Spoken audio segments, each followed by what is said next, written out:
Hi, I'm Glenn Anderson with the Olympia Fellowship of Reconciliation. This TV series explores a variety of issues that relate to peace, social justice, and nonviolent social change. This month's TV program examines the growing movement for democracy in Northern Africa, the Middle East, Persian Gulf states, and throughout much of the Arab world. The movement really took off in early 2001, and it's still continuing through our taping date in mid-June 2011.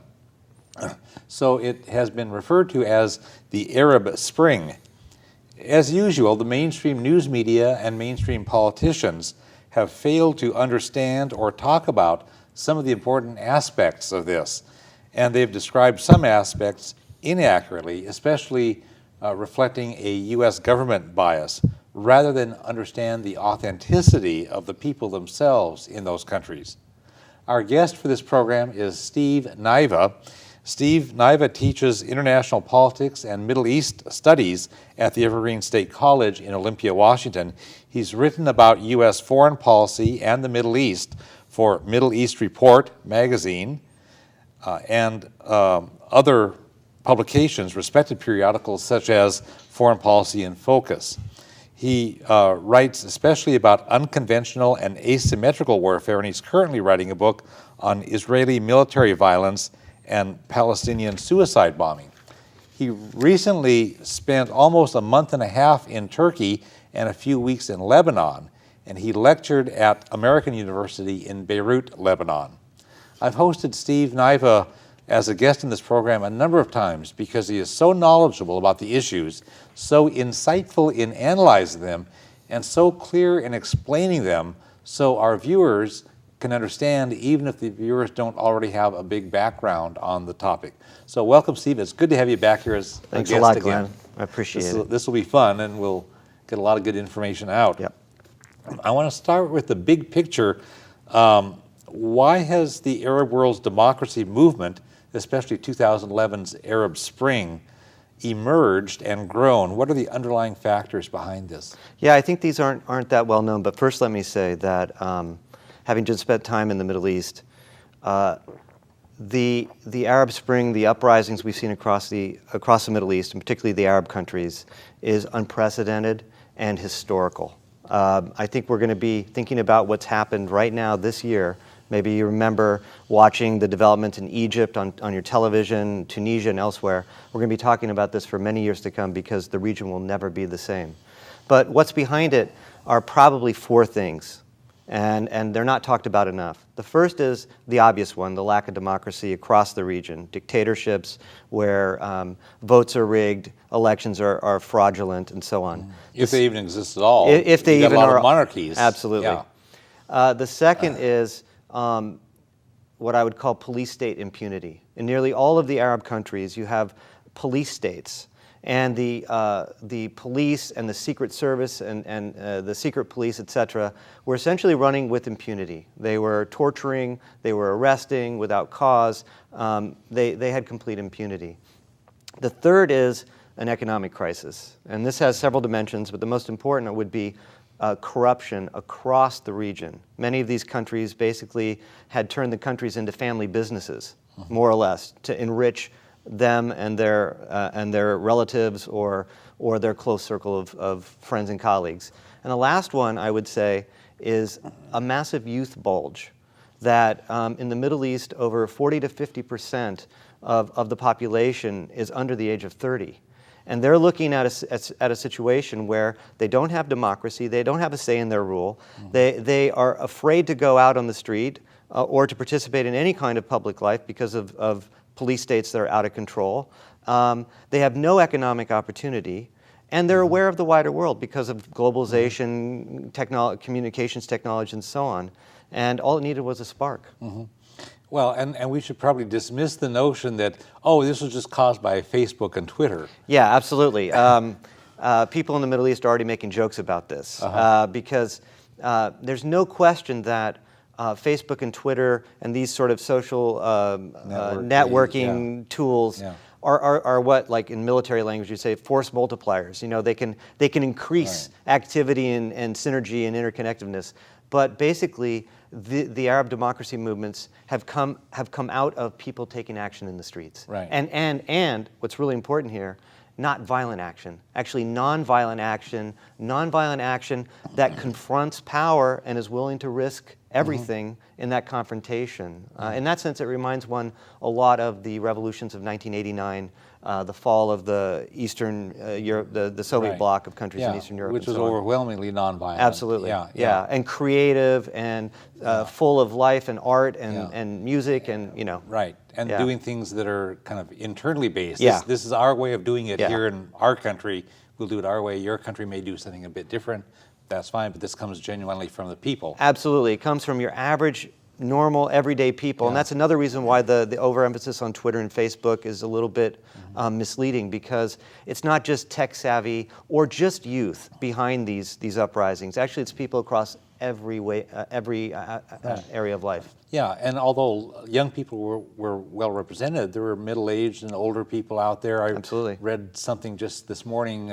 There's in Egypt, there's an elderly fellow who went down a row of soldiers and gave each one a kiss and says, "You're my son," and went on to the next one, right. gave him a kiss and says, "You're my son." Yeah. And went on to the next, said, "You're my," gave him a kiss and said, "You're my son." Yeah. This was a community-wide thing. The young people took the lead. Yeah. But this was very broad-based. Yeah, absolutely. Yeah, and with a lot of egalitarianism and just a lot of good social experimenting with women. I mean, if you remember those scenes from Tahrir Square in the middle of Cairo, that was what democracy looks like, right there. And people who experienced that know that. Yeah. Yeah. One of the first thing that really made worldwide news in this whole series of things that unfolded was the case in Tunisia, where a fellow with a college degree was frustrated he could not find a suitable job and ended up finally burning himself to death. And that was the spark that kind of freed up other people to act. And can you tell us some more about that and the underlying conditions in Tunisia? I think that case you mentioned actually illustrates the 4 points that I made, the four underlying factors behind the entire, behind this Arab uprising that we've seen for democracy. And the man's name was Mohamed Bouazizi. And he came from a small town south of the capital in Tunisia. And he was about 25, 26, college educated. And the only kind of work that he could find was to have a fruit cart. Right. And what happened to him was that the police and the security services basically were shaking down fruit cart vendors and anybody setting up independent businesses for their cut of the money, and even just outright stealing the fruit of these vendors. And what he did was, one day he got shaken down by the police, actually humiliated and beaten up, and he went to seek redress. And of course he got none because the police were in line with the corrupt politicians who were sharing with the leadership. And so in a nutshell, you have all of the issues there. You have no democracy or accountability, police states that are out of control with acting with complete impunity, and you have an economic crisis that's forcing college-educated. Tunisia is one of the highest levels of college education in the Middle East, probably I think the highest. And here a guy is college educated and he's looking at his future, and all he can see is an apple cart and getting shaken down by the police every day. And he finally had enough. And so he turned to the ultimate act of desperation, which was lighting himself on fire. And what happened was that lit a spark because protest emerged afterwards, and they got captured on camera. And his story spread, and that's where social networks actually helped spread the story. And then Tunisians, and then the government cracked down on on protesters, and suddenly it sparked those social conditions we're talking about, and end up going even beyond Tunisia. Right. And the crackdown backfired on the government, as it's been doing in some other countries. Absolutely. And so that instead of repressing the movement, it pours gasoline on the fire. And more people came out. Can you tell us what the Tunisian revolution, if you want to call it that, what they accomplished? Well, that's where it's sometimes it's hard to use the word revolution It's entirely a in a technical sense. Movement. But I mean, it really is. It was popular, massive democratic uprising. It was an uprising. The most important and the most immediate was that eventually it led to the ouster of the dictator, Zain Ben Ali, Yeah. who's now in Saudi Arabia. And he'd been there a long time. He'd been there for over 20 years, almost 30 years. So this is one of those entrenched Absolutely. regimes. Yeah. Yeah, and as I was saying earlier, these dictatorships were using these countries, in a sense, as their own family businesses. And in this case, Zain Ali, his wife was a member of this family, the Trabulsi family, which are notorious in Tunisia for controlling all of the economic assets in the country. If you wanted to open up a business, if you wanted to import or export, you basically had to give a cut of whatever your business was to a member of the Trabulsi family. So the achievement of the revolution so far has been to get rid of the dictator and the family of criminals that were essentially running this country, of highly educated people, worldly people. And there's a transitional phase now that are going to lead to elections within the year, which you're seeing elsewhere. There's still a police state. There still are restrictions on freedom of expression. And unfortunately, there's a massive economic crisis that people are confronting. But nevertheless, it's a huge achievement. These uprisings are going to take, they should be measured in almost probably decades, not years. Right. Because it's that momentous of a change. But getting rid of that dictatorship will allow changes to happen that otherwise could not have changed. It's like popping the cork on the champagne bottle, or I guess in this case on a bottle of fetid water or something. But it's popping the cork so you can pour this stuff out. Well, just as the Tunisian thing was moving along, here this thing happens in Egypt, which has another entrenched government, although this one was supposedly elected, and you could talk about that. But in Egypt, what were the existing conditions before the democracy uprising there? The same, exactly what we're talking about. A dictatorship that allowed very minimal participation, corruption at every level, a police state out of control. Torture in Egypt was endemic to the system. United States was even having Egypt do our torture for us. Well, yeah, the U.S. was outsourcing to Egypt. Right.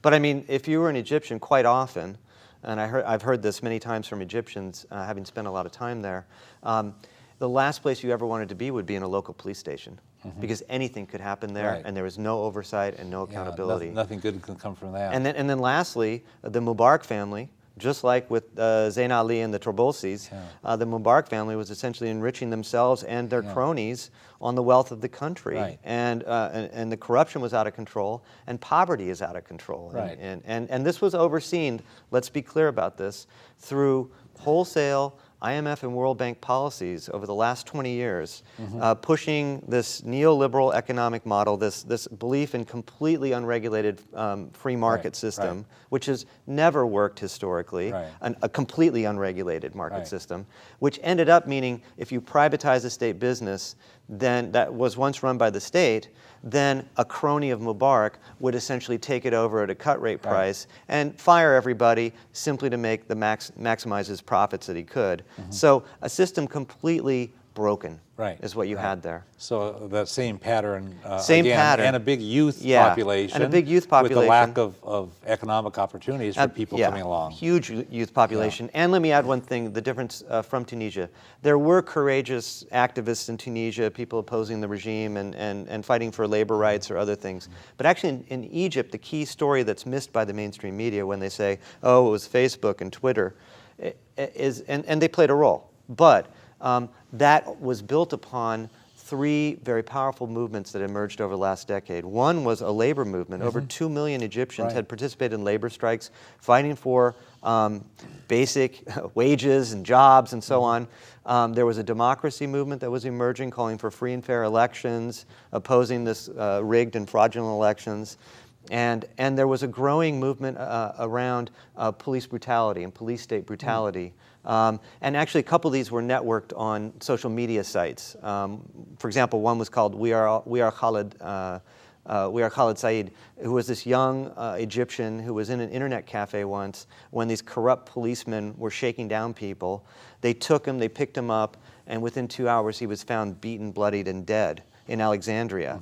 And this became a huge issue around social media, and Egyptians started organizing to say, we want to end this, we want to feel safe, we want accountability, we don't want to be tortured and possibly killed in these situations. So movements had emerged. Tunisia was the spark. Now, in early 2011, the Egyptian people forced Mubarak, their brutal guy, out of office, and they welcomed the military in as the interim government. And the military in Egypt was not seen as the enemy. The police were the enemy, but the military had a more moderate image or reputation. Yeah. And the intent is that they will be, as the interim government leading to elections in September of 2011. What has changed in Egypt and what has not changed? Yeah, well, that's a good question, Glenn. I mean, just on the police and the military issue, one of the first things that happened in the uprising was basically the torching of police stations. The police disappeared because they were associated with all that criminality. But I would say that the military stepped in. It wasn't what the people wanted. Yeah. What people wanted actually was, and they're still asking for it, was to have an interim civilian governing body. And the military actually opposed that.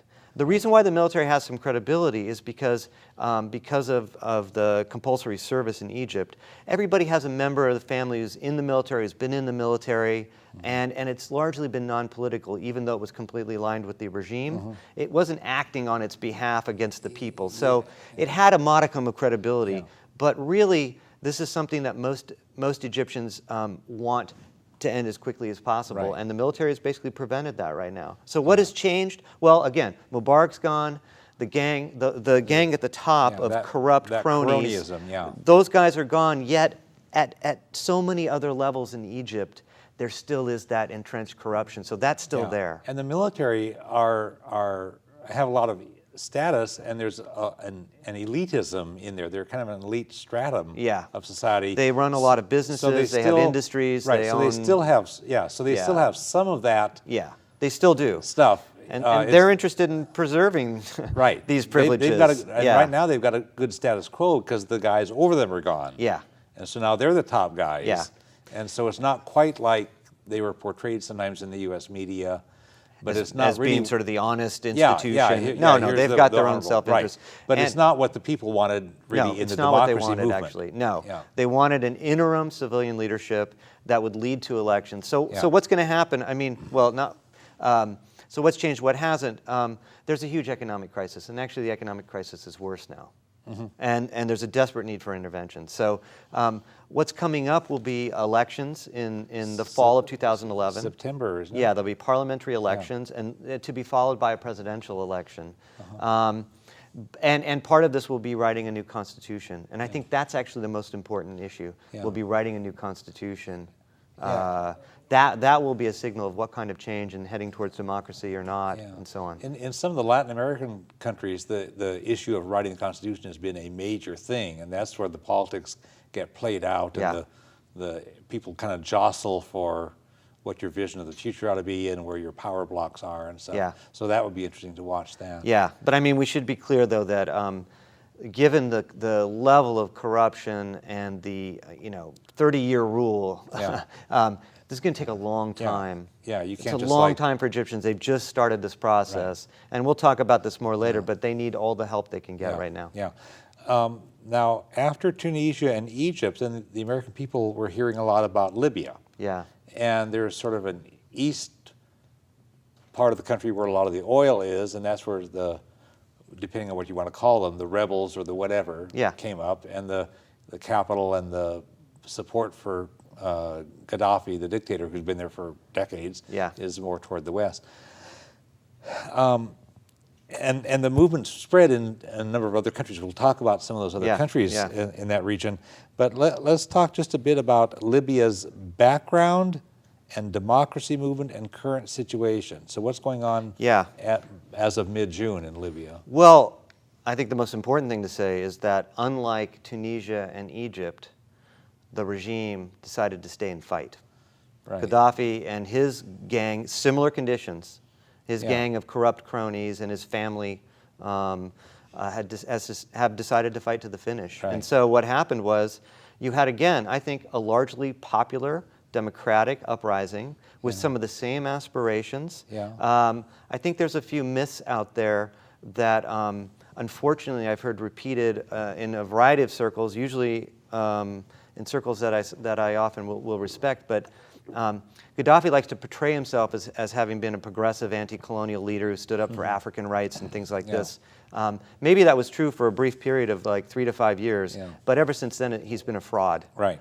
He's a sort of a self-styled Mao of the Middle East. He demands that people only read his works. It's like a cultural revolution, Maoist style, sort of erasing the memory of anybody else other than him. He's a megalomaniac, probably borderline psychotic, and the regime has basically stripped civil society of any powers or prerogatives. It's not a progressive regime. It's not democratic. Right. People talk about the healthcare system. That's largely mythical as well. I mean, it's an oil-rich country. I mean, saying that there are some decent living conditions in Libya is like saying that there were decent living conditions in Iraq under Saddam, or in Saudi Arabia under the king. It's not saying anything.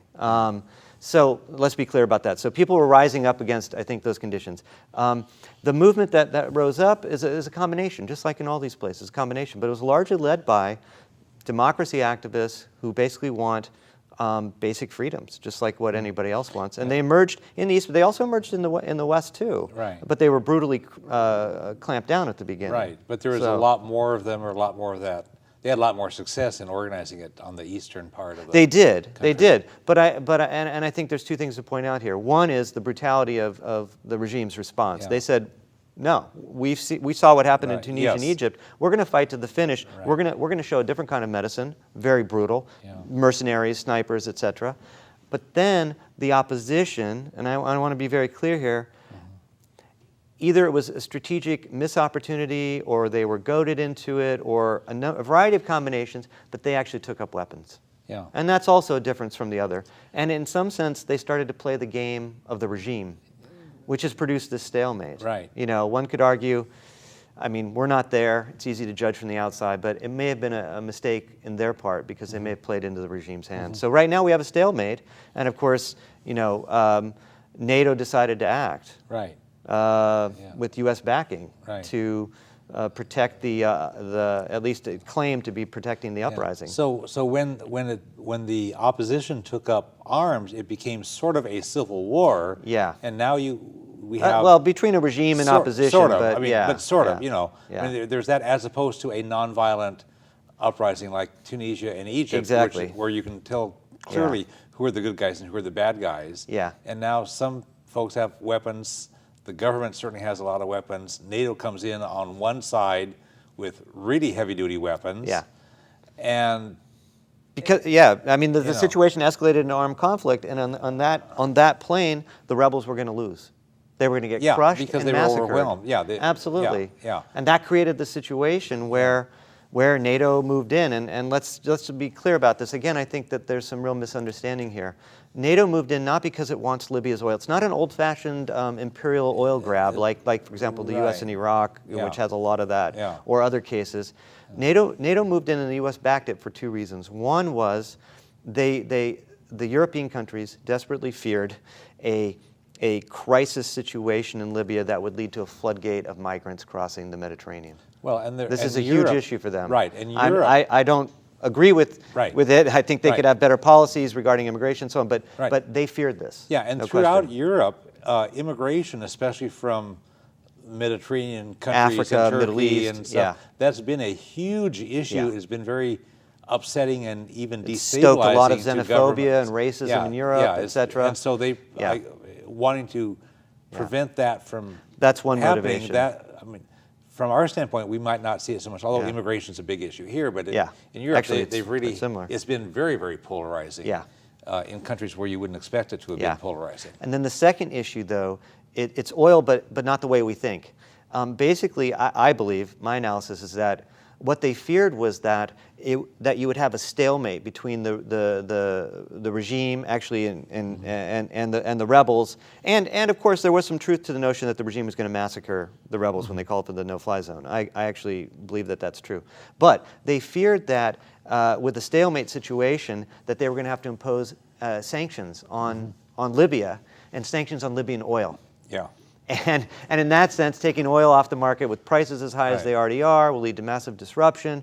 Because, you see, what people don't quite realize is that the West was actually dealing quite nicely with Gaddafi before this.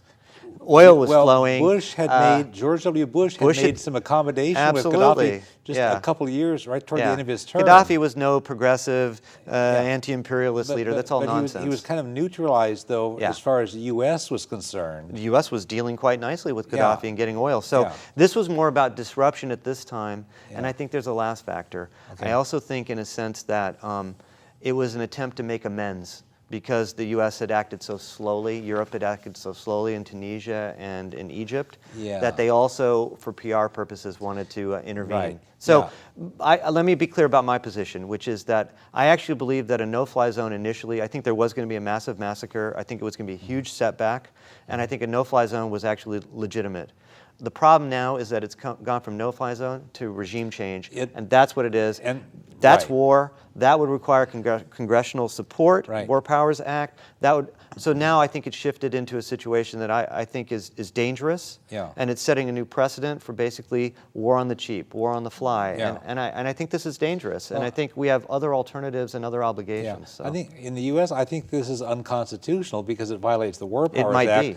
The United States was not being attacked or being threatened by Libya. This was another war of choice. It's true. It's true. The Europeans are taking the lead now. Well, but the United States is providing lots of help. Our military tankers are refueling millions and millions of dollars. Their European fighter planes and bombers and stuff in the air. It's true. The United States is heavily involved.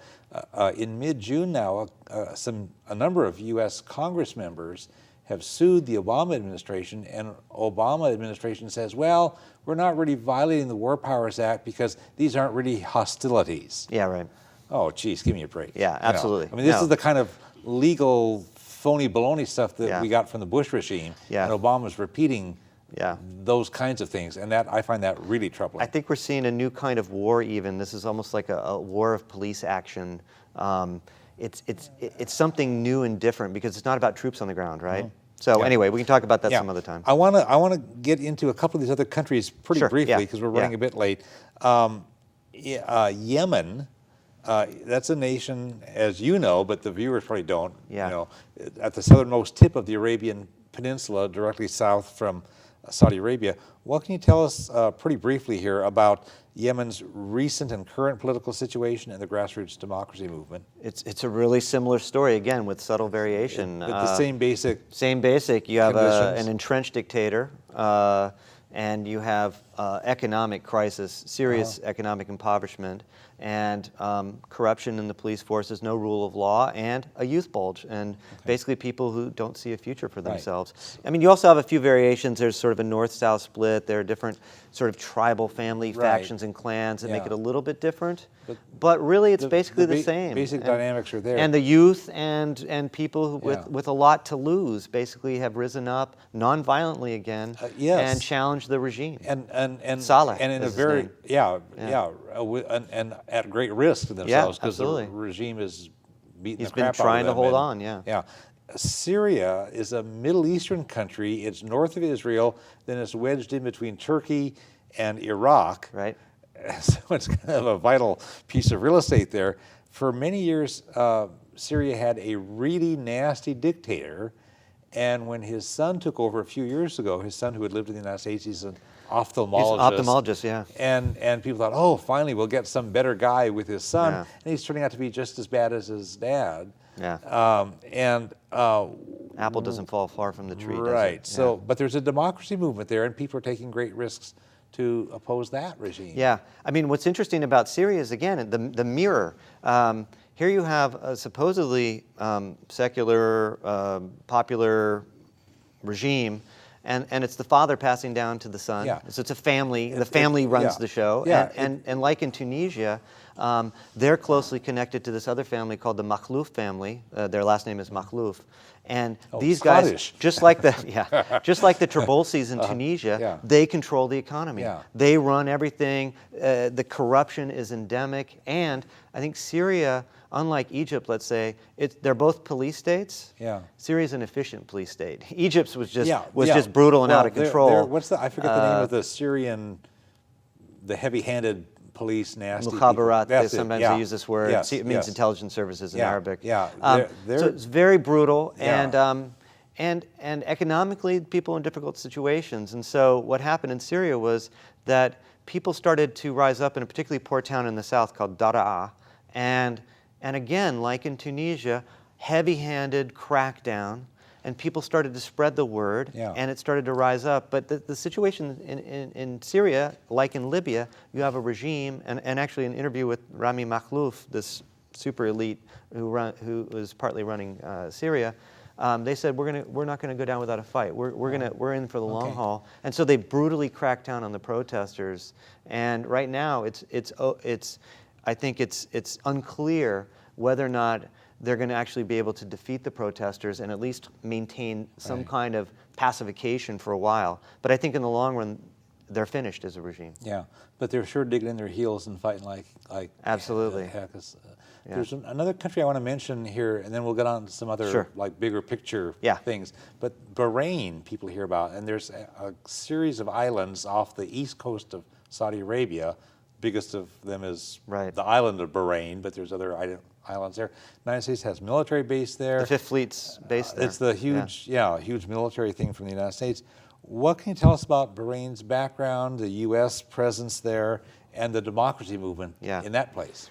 Yeah, the democracy movement started emerging in Bahrain around the time of Egypt. So people may remember seeing the scenes of crackdowns in Bahrain around the time of the Egypt uprising.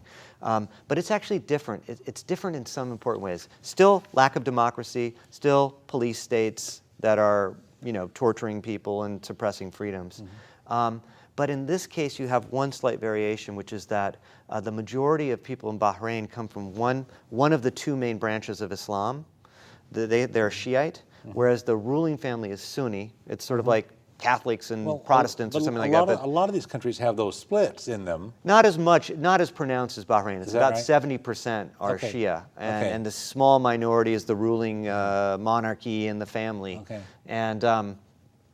And so I guess the only comparable country would be Iraq, maybe, with majority Shiite. Yeah. And Lebanon has a large number of Shia. But anyway, that adds to the flavor because it's also a civil rights movement by the Shia who've been kept out of, because they are Shia, Right. been kept out of positions of economic power and authority, political positions, and so on. So it's, again, similar conditions with a little subtle variation. Yeah. Well, but we've seen those kinds of in-group, out-group stuff in some other countries, including Iraq even. Yeah. Let's look at the U.S. foreign policy in this context with some other ramifications and a bit of history. We've looked at some of the underlying conditions in this volatile region. Yep. We looked at several of these countries as case studies of things where things are happening. Now let's look at the big picture. Can you put this in the context of United States foreign policy and oil, and going back to, say, the Nixon era when Henry Kissinger was doing this realpolitik thing and trying to figure out how to elbow people around and how to muscle them around and stuff, where we have, client states and all this kind of business. If you could lay out some of that, and we're running a bit tight on time, if you could give people the overview of how that dynamic works or worked. Right. And then we'll bring it up Right. to date. I think you hit the right word with client states, Yeah. which is how The Shah of Iran was our guy. with how the U.S. has expressed its power and sort of organized its power in the Middle East. But let's go to the root of it, which we have to talk about, which we don't talk about in this country enough, which is that the reason why we're in the Middle East has to do with what's under the sand, has to do with petroleum and oil, and especially this all started after World War II, when we made a deal with Saudi Arabia, with the King Saud of Saudi Arabia. We said, we will keep you in power, we will protect you if you do a couple things. One, keep the oil flowing and flowing in our direction, and keep the prices down so we can fuel this new economy, which is what happened. Ever since then, we've been trying to figure out ways, when we replaced Britain and France as sort of the leading outside power, to keep that order with those prerogatives, because oil is the strategic commodity in the world. Yeah. I mean, it's not just because we want oil or use oil. We get our everybody oil does. from other places more than the Middle East. It's a strategic commodity. We want to have a say in where it goes, how it goes, what the prices are, everything. All these things matter. We could go in a lot of details here. But really what's going on now, to answer your question directly, is what's coming into question by the Arab democracy movements is the order that we've been propping up and backing since the 1970s. Nixon, Kissinger, were looking for client states in the 1970s. So we had the Shah Saudi of Arabia, Iran, and then Israel is kind of the attack dog. Israel's always served a strategic function at defeating challengers to the order: Syria, Egypt, the Palestinians, and now, of course, Hezbollah and other. And so we kept that order in play. When Iran fell, when the Shah of Iran was overthrown by Khomeini and in that revolution, Egypt replaced Iran as being a key strategic pillar. And we've tried to keep this order in place. We've preferred stability over anything else, as provided it met our strategic interests of where oil's going, how the prices are, where that money is flowing, who's buying our weaponry, and making sure other people don't have the same access and control as we do. That's so the core of this. Out of all the stuff that you've said, you never mentioned the word democracy. No. And the funny thing is the American people have this notion, this image that the United States is out there promoting democracy around the world. Democracy is absolutely, totally irrelevant. We overthrew the democracy in Iran to put because in 1953, because their Prime Minister Mossadegh wanted to nationalize the oil under Iran's ground. And the United States and Britain overthrew his democracy, their democracy, so that Britain could control their oil, Iran's oil, through the British oil company that became BP, whom we all now know and love. And so there's one. Saudi Arabia is nowhere near a democracy. No. It's absolutely the opposite. Egypt wasn't. Long-standing democracy. Egypt, we propped them up. They'd have elections, but Mubarak ran like a dictator.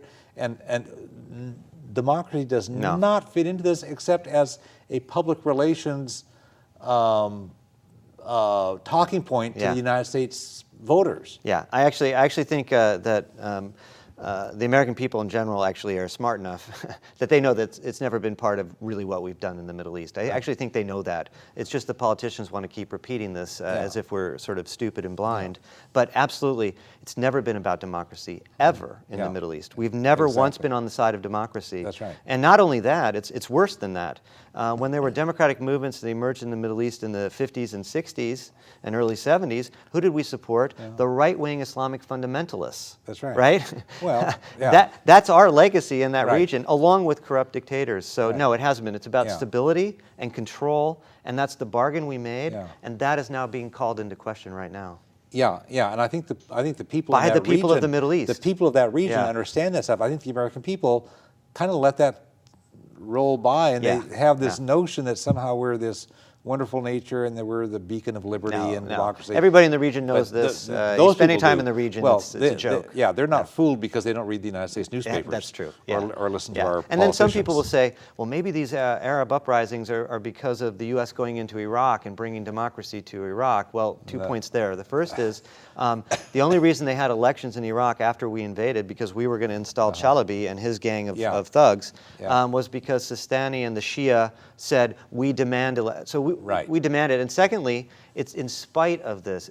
I think, it's an irony, you could say, that I think one reason for these uprisings is that people felt their impotence, that the U.S. was running roughshod in the region and felt like their governments were in collusion with the U.S. So I guess we contributed in some ways. Do you see what I'm saying? But it's not because it wasn't by intent. It's a roundabout way of getting there. That's about the only way I think we contributed. When we talk about the democracy movement in that region, let's look at this from some other perspective. Some people say, well, geez, if we who's behind that? In Egypt, will the Islamic Brotherhood gain power? Well, they're not radical Islamists like people are afraid of. They're way more moderate than people think. And they're also part of the movement that's a very broad movement, and they're a small part of it.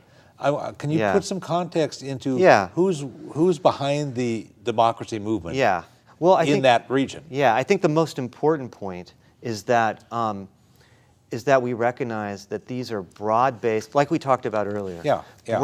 Average citizen, average person. People who've never been political. Who's never been political, who weren't part of parties. And And actually, these are largely secular uprisings. And I don't mean that it's not that they don't believe in God or that they're not Muslims or practicing or devout Muslims, but their demands are not about an Islamic state. Right. Not at all. Yeah, they're not trying to set up a theocracy. They're about trying democracy. to set up a democracy. It's actually really basic, Yeah. even. I think most Americans can completely identify with the values. It's about individual freedom, not about rule of law, accountability, lack of corruption, and a chance for a future. It's pretty basic stuff. It's really about democracy. It's not promoting theocracy. It's democracy. Now, people say, well, these Islamic parties, like in Egypt, the Muslim Brothers, are very powerful. It's true, they are, because they were the only group allowed by the regime to exist over the past 30 years.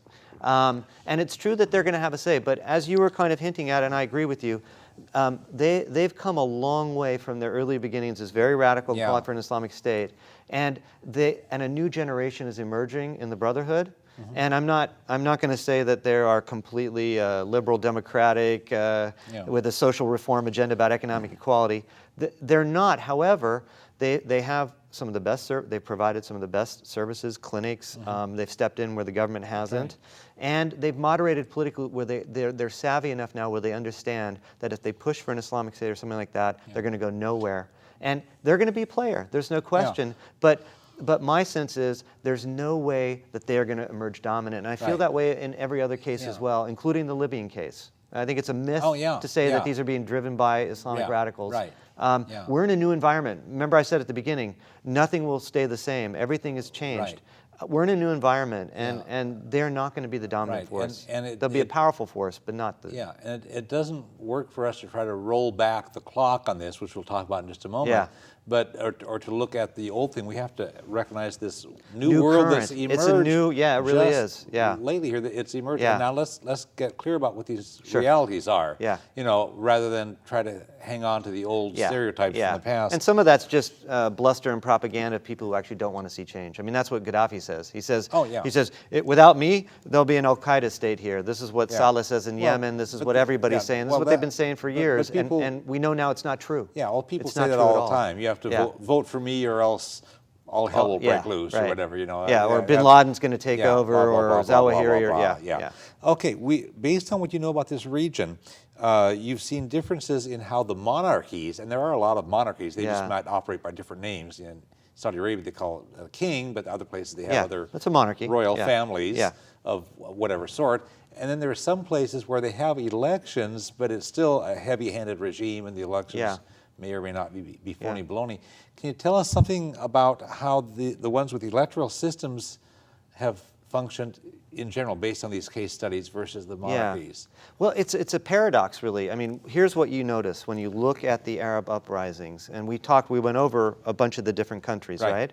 But when you start to separate the different Arab countries, you see that the places where they had the largest uprisings and actually overthrew the regime, they weren't the monarchies. They weren't the monarchies that have a king and a royal family, and they were actually the secular dictatorships where the army ruled, or you know, you had people like Gaddafi or other ones. And I've thought about this. It's sort of a paradox here because you would think, oh, the monarchies are old-fashioned. But basically what happened is these non-monarchical regimes like Egypt, Tunisia, Libya, Syria, where they don't have a king, their problem was that they were becoming monarchies.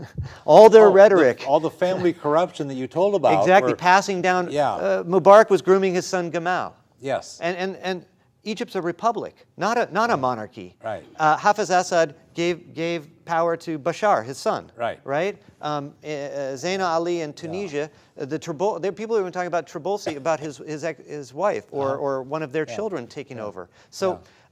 The level of corruption in these states was much more brazen and in your face. Because they would even hold elections. It was because of the hypocrisy. The hypocrisy was too great. We've got elections, but it turned out, hey, it's my family that runs the show. If you have a king ruling you with this family, you expect hypocrisy in this day and age, right? You see what I'm saying? Like the tabloids are filled with that. But these guys, I just think their legitimacy was so threadbare, and the indignancy of the people of just being lied to so brazenly. I don't mean to say the monarchies are are much more pleasant Right. places. Right. And let's add something else here, that the monarchies are also being backed by Saudi Arabia to a great extent, which has money to burn, yeah, literally. I want to talk about that Okay, next, sure. because I think that also adds to there- it, that Saudi Arabia has a big interest in keeping yeah. these, yeah. And there's something that you and others have referred to as sort of like a counter-revolution. Yeah. But the governments that want to hold the line, not, Tunisia fell, Egypt fell, Right. Libya might be falling, maybe Syria Syria might- yeah, might right, be right, next, right. it's bang, bang, bang. Right. And there's some people that you've talked about,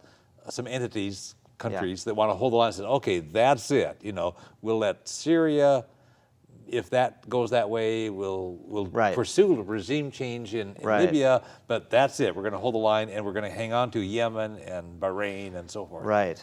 Tell us about Yeah, that I counter-revolution. think that's the story now, and this is what you're not really getting as much of in our media, although you do get some. Let's be fair. There have been some articles recently in some of the big publications, New York Times, elsewhere, about Saudi Arabia's response to this, which again I think is really the big story. Because they're heavy into Bahrain. They're providing Absolutely. Bahrain's military clampdown and fight back. Absolutely. Let's talk about that, but let me just put the Okay. big picture, which is that I think what we're seeing now is a Saudi-led counter-revolution that is being aided and supported not 100%, but to a great extent by the United States. Okay? And what they're doing is they want to hold the line now, as you were sort of setting up in the question and the comment. They want to hold the line now. Enough is enough. They don't want to see change sweep the region that could come back home even further. Right. And I think a deal was cut basically with Libya. That Saudi said, we will back your intervention in Libya, but you basically now, to the United States and Europe, but particularly the United States, but you now let us have a free hand to deal with Right. this. And right around the time of the NATO campaign against Libya, what happened? Saudi Arabia puts troops in Bahrain because it doesn't want what was happening in Bahrain to spill over. And the Saudi troops helped crush this democracy uprising that still continues, but I mean, help clamp down. So I think what you're seeing is that this entrenched system is trying to fight back now, led by Saudi Arabia, also includes Morocco, Jordan. They want to include them with the Gulf states of Saudi Arabia, Kuwait, Bahrain, these small states I think that people have probably heard of, but that are basically the oil-rich small Gulf kingdoms. Yeah. And they want to hold the line. And in Yemen, for example, they want some change. They want this leader, Saleh. They want him to leave. They want some change because they know they can't stop everything, but they want it to stop right there. And I think that's what's happening. And they're throwing billions of dollars at this. Billions of dollars at the Egyptian military, billions of dollars at Egypt, billions of dollars in Morocco. Right. Yeah. It's big. I think that's right. And the question might be, can they roll things back? And I think we're clear that Genie's out of the bottle.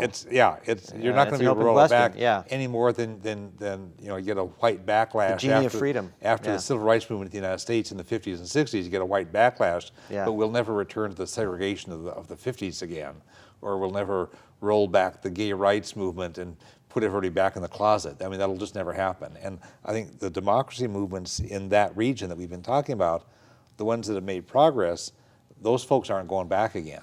No, but we've been talking about earlier, it's going to take time, and certainly if you throw enough money at something, at least for a while, you might be able to suppress it and shape it and shift it. So there's a big struggle ahead now. We're running tight, but I want to ask you, since you know so much about the Palestinian and Israeli matters, what implications do you see for that, or can you put anything? Connect some dots for us. Yeah, well, and pretty briefly. Yeah, it's a big statement if you say who lost because of these Arab uprisings. The regimes did. The dictatorships lost, right? Yeah. I think the U.S. is a loser here because the order it presided over is now in question and is being disrupted. And people are actually claiming democracy, whereas the United States mostly pays lip service to it, but we haven't been supporting. Which is why the U.S. is going to have to change its policies. And we didn't even support democracy in Honduras. We allowed the military coup to go, and Obama has been supporting this illegal coup. Right. It's not. And not democracy. So I think people are calling us on that. I think another loser from Arab democracy uprisings is Israel, because basically it had gotten used to a situation where it had the implicit backing of the main U.S. client states, Egypt, Saudi Arabia in particular. and Jordan, to act with impunity, to basically try and impose a solution on Palestinians that's far less than a legitimate, even minimally decent piece of territory that they could set up sovereignty on. Israel's tried to essentially create territorial prisons for Palestinians and and say, oh, you can put up a flag and call it a state. And for example, the siege of Gaza. Gaza's completely under siege. There's a terrible humanitarian crisis there after a war of destruction by Israel in 2009. And basically, Egypt was complicit in this. And I think what's going to happen... And they blocked off the tunnels at Gaza, at the Rafah and stuff, It's not just the tunnels. They blocked off just the gate of just people traveling through, just for medical, to go to college. But the Palestinian people must know that there's a democracy movement in the region. Oh, absolutely they do, yeah. So now what? Well, there's two things. I mean, one is, the point I want to make is that Israel, I think increasingly, if Arab governments reflect their people's opinions, which they haven't, then no longer will Arab governments acquiesce in Israel trying to impose a two-bit solution on Palestinians, to impose basically a prison state for Palestinians. Those days are done. You can already see this in Rafah, in Gaza, where Israel, Egypt is now opening the gates of the jail, basically. But the second thing is Palestinians themselves have seen this, and they're returning back to their form in the first uprising of 1987. You may remember children with stones and mass demonstrations, nonviolent activism. The first Intifada was overwhelmingly nonviolent. It was overwhelmingly, and it was overwhelmingly successful up to a certain point, where politics failed it. It was never reported accurately in the U.S. press. This is long before suicide bombings or any of this stuff. And I think that's what we're seeing now. You're seeing Palestinians march to borders nonviolently, and Israel has killed 40, 50 unarmed protesters. It doesn't matter where they are unarmed protesters. And I think you're going to see a great increase in this, which I think can only be positive. You mentioned before the program, when we were talking, you mentioned that another loser is Al-Qaeda, and I wonder if you could mention that. I think this is really important. I think this is what Americans need to understand the most about the Middle East. And we saved it for the last. Okay, good. because the absolute worst way to defeat extremism, in the Middle East in particular, is to go in with heavy weaponry, to take lives, to kill people, to use violence against violence. And with the invasion of Iraq, I think the lasting and inept and bungled occupation of Afghanistan has only fueled and was used by extremist groups like Al-Qaeda to say, see, proved our point. They just want to kill us, the Americans are imperialists, et cetera, et cetera. And what the Arab uprisings are showing us, and they're showing the Arab world, is that there's another way. That actually, Al-Qaeda would say, we're going to overthrow these dictators, we're going to use violence, we're going to overthrow them, we're going to attack the U.S. because the U.S. is upholding them. I mean, that's why 9/11 happened. Because they said, the only way to get rid of our governments is to attack the U.S., which is upholding, so let's do this horrendous act of the attack on 9/11. And I think what we're seeing is people in the Arab world were already distancing themselves from any kind of interest in anything Al-Qaeda. I mean, Al-Qaeda is at a low. But now they see the alternative. And I think if the United States is really interested in counterterrorism and is really interested in our security, then this is the opportunity. Shift from the war paradigm to the support for popular uprising paradigm. I mean, this is really the shift that has to happen. I mean, the Arab people are leading the way here. They're showing us the answer to Al-Qaeda right now. Yeah, I think that's a really important point to make, and I want to lead into our final question, which is, given all that we've said, could you take about a minute and a half and put out some recommendations for what U.S. foreign policy ought to be that would address these kinds of things? And you made one good important point now. Well, what else would you recommend for foreign policy? I mean, first of all, let's just be clear here. It's not going to happen anytime soon. Well, probably because not these before entrenched the end of interests. this hour, but. Well, yeah, and the fact that I think we're participating now in a kind of management process. But what we need to do is no longer try and manage this. Let's put it that way. And we need to shift from trying to manage this, from fearing this, the Arab democracy uprisings, and aligning ourselves with these monarchies, particularly Saudi Arabia and the regimes, in the oil regimes in particular. And what we have to do is we have to embrace basic principles. I mean, now the rhetoric needs to become reality. We have to back constitutions, rule of law, free and fair democratic elections. I mean, that's just the starter, okay? Secondly, though, I think the most important thing in the immediate term, and this could be done, is we have to support financially. It doesn't just mean us. Mobilizing international resources. Europe has a great stake in stability in the Middle East to support these democracy changes. Right. I mean, if there is not some movement on the economic crisis in Egypt and in Tunisia, both suffering incredibly from the aftermath of the revolutions, then I think there's a real danger that they're going to be set back for years and years. I mean, we need to step in now. I would almost use terms like Marshall Plan. You know what I'm saying? That's what I'm thinking. That's where we are. And this is in our self-interest. Again, like I'm saying, if you want to do counterterrorism, if you want to protect our security in the long term, we have to be connected with the interests and desires of people in the region, not the corrupt dictators at the top. That was a terror-producing arrangement.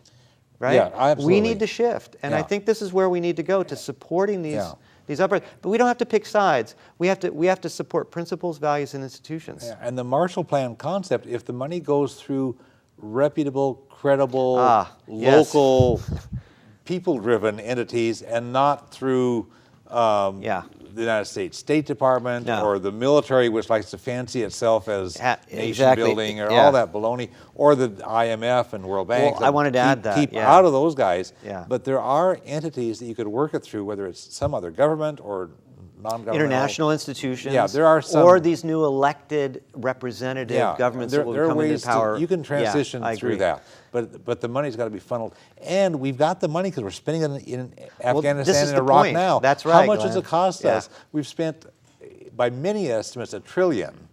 And by some estimates, a lot more. Every year, how many $1 billion going into the Afghanistan occupation, the Iraq occupation, or the Libya war right now. This needs to be shifted, and this is actually our best bet for long-term security and stability. Great. I want to thank you, Steve Niva, for being our guest again. We'll have to do this again. I want to thank all the folks who've been watching. At various times in history, nations face challenges, and they need to respond, and they can either respond in some good constructive way, or they can respond in some ways that end up being destructive and self-defeating, and I hope that we will choose wisely. For information about a wide variety of issues that relate to peace, social justice, and nonviolence, you can contact the Olympia Fellowship of Reconciliation at 360-491-9093 or olympiafor.org. If you happen to be watching this program on TCTV on a Thursday night in July of 2011, stay tuned for our documentary series, The Big Picture, that starts at 10 p.m. This month's documentary is Aftermath, The Remnants of War. It documents the ongoing damage to people and nations that continue years after the actual shooting has stopped. So we're all one human family. We all share one planet. We can create a better world, but we all have to work at it.